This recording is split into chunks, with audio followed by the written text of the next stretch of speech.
Hey guys, what's up? It's Crowd9 here, and I want to talk to you guys about how MapleStory 2 is finally coming to the West after quite a while now. I have some MapleStory 2 gameplay going on right there from when I was playing the KMS version of it, and I just want to talk about how I'm excited for this game. I was excited for it since the announcement, just because I like how the game was played, or however the gameplay was, and I actually enjoyed playing the KMS version. The only reason I stopped was because it got to the point where it gets kind of hard to understand Korean and looking up quest logs, and you get updates but it's not your own language and you're just kind of like just playing the game mindlessly, which wasn't the best thing in the world. But besides that, I'm not used to looking at my phone, which is like the camera's right there instead of... Anyways, I am excited and I will be making videos about that, hopefully more guides, hopefully like that. But today I want to talk about how I want to see this game prosper in a good way and not kind of fade like MapleStory 1 did. And this is again from my personal experience from playing since like 2005 up until 2 or 3 years ago now, you know, kind of, I don't want to even say on and off because I only made videos here and there honestly, which was like one day of playing. But my biggest concern is that I don't want to see this game fall into the whole trap that MapleStory 1 did with money. Money is a scary thing, right? Seeing how it went with weapons being cubed and you can reset your AP and your SP and all those kind of things. Like a lot of the monetary systems in MapleStory 1 translated to in-game buffs, and that should not be a thing. Double experience coupons, double drop coupons, that's perfectly fine because that's even though it's enhancements, it's not giving you the biggest advantage over other players. It's giving you a level advantage, sure, but it's not giving you... Basically, take two players who are both level 10, for example, and neither of them is going to have an advantage, essentially. And that's something that like Final Fantasy 14 does very well. WoW, I mean, it's an older game, but it's doing pretty well as well. You can enhance your gear through in-game means, but it's primarily left to that. You're not really going out to throw down, you know, money on the floor and be like, just take my money, give me a better weapon, right? You're giving up in-game currency. That's something that this game needs to focus heavily on. Focusing on monetary value purely to be cosmetic will give your game longevity and give players the feeling of, I'm not getting gypped here, that I can complete this boss myself or with other people. But, you know, if I don't have this gear, it's fine, because if I play around the map correctly, I will do perfectly okay.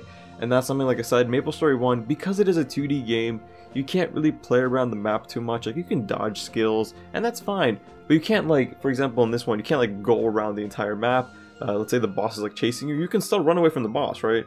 In MapleStory 1, you would just go to the side.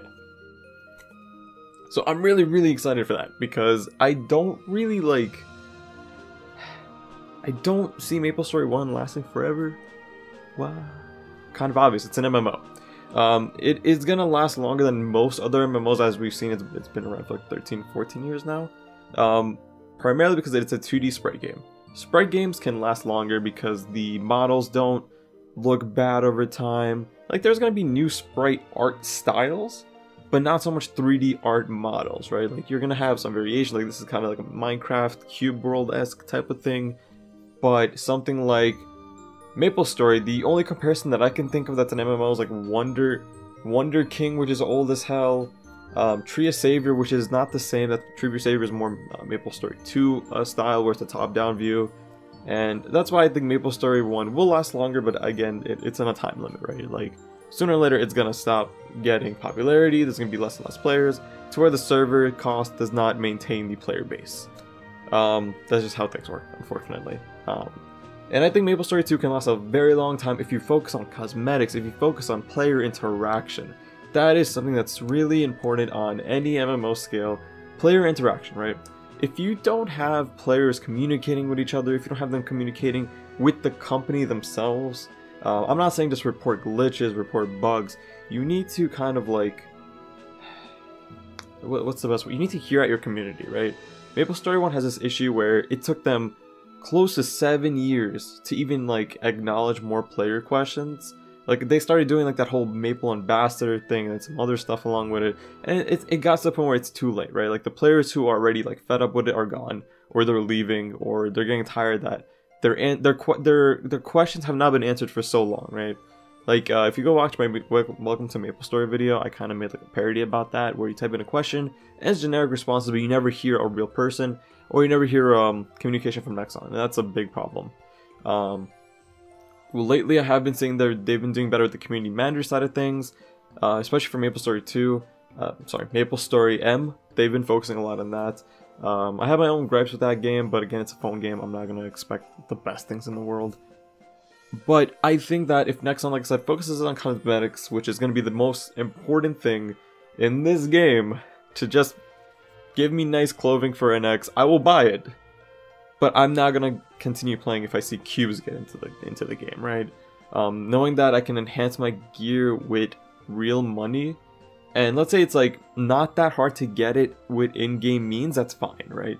If you can get like a plus 10 scroll or something with like $2, but you can also get it with like maybe 15 to 20 minutes of a boss, then I will go with the boss. That is fine. That is perfectly fine. You're conveniencing yourself for a couple of minutes, right? But if it gets to the point where the best you can get in game is like a plus 5 scroll, but you know you can buy a plus 10 scroll in the store, then it's like, well, now you're giving that player double the advantage for spending money, and that works fine for certain games, but for an MMO there leads issues. I do want to keep this as a point that this is still a free game, right? A lot of my concerns are not business oriented. A lot of these concerns are player oriented. From the business side of things, it makes more sense to go with the cubes. It makes more sense to go with like more microtransactions that help the player improve more, because that way you make more money, right? There's going to be bring 10 players in, right? 10 players. Out of that 10, 3 of them will not spend money no matter what. 2 of them might spend a little bit of money, and 5 of them will spend a bunch of money, right? Or you can change the ratios around, right? Where you can make 5 people not spend money, 2 people spend a little bit of money, 3 people spend a lot of money. Those 3 people who spend a lot of money will outweigh the 5. And those 5 will mean pretty much nothing, because again, they're not giving you revenue, right? They might give you some ad revenue here and there on the website, but they're not giving you in-game revenue, which makes less money. And then the 2 people who play now and then and spend a couple of dollars, then there's still something to you, but you're going to be focusing on the 3 players who give you more money. That's where your money's going to be coming from, and if you see the demand of those 3 people spending money to buy cubes, then yes, you're going to start implementing that system more. Again, it's just a business mindset of things, and I understand, but if you want the game to be played by a bigger player base, for a bigger player base to enjoy, well, you gotta make this game less monies. And I can guarantee you might not see initial value. Whoa, I got really white. You might not see initial value from people wanting to spend money on cosmetics, but I can tell you right now, in the long term of things, that will outweigh more. Because if I'm going to be spending a lot of time in this game, the first thing I'm going to do is buy double coupons if that's a thing. Second thing I'm going to do is buy cosmetics to look different, to look unique, to look, you know, have a change. And I don't know, that's how I feel, right? I want to play this game with my friends. I want to have party quests going. I want to have streams going. I want to have raids and stuff. I want to have fun. I want to party quest in games again. I was literally watching Ludibrium Party Quest, like back in the day, like an old video of KMS when they got Ludibrium Party Quest.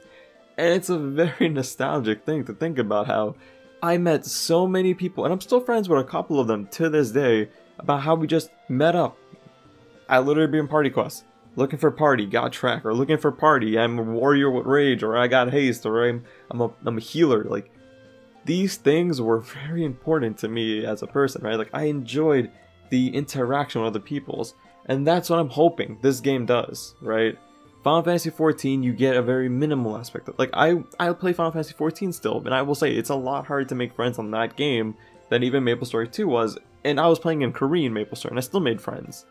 The concept of you meeting up in an area, you guys partying together, you guys probably staying in a party, you guys doing the next set of dungeons together, the next quest line together. I'm hoping, really hoping, that gives me that almost nostalgic vibe again. I'm not looking at this game as a MapleStory 1 game. I'm not looking at this game as MapleStory 2 even. I'm looking at this as a brand new game, just to have fun with. And I think that's something that everyone needs to go into a mindset with, is that don't think about this game as MapleStory 2 initially. Think about it as a brand new game, and don't draw comparisons. You can draw comparisons later on once you establish your opinion on the gameplay itself, the game, the storyline, if people care about the storyline. Where is the freaking black magician, dark magician, whatever the hell it's called, the black mage? I don't know. Fucking, is he in this game too? I don't fucking remember. I think this was a prequel to MapleStory 1. But yeah, I mean, I'm excited. Just my little opinion. I have nothing bad to say about this game. I just hope that when we get it, which I think is like 5 days is closed beta, you know, we have a good time, we enjoy it, and that's kind of it. So thank you guys for watching. Hope it's not the weirdest video in the world to see my face. I know it's been a while. My hair isn't blonde anymore. But yeah, let me know what you guys think, and if you have any other questions, concerns, or comments, leave them down below. I'll answer them pretty honestly. Kind of established as the guy who talks shit, but is real with it. I'm not gonna lie about it. And that's it. Thank you for watching. Bye.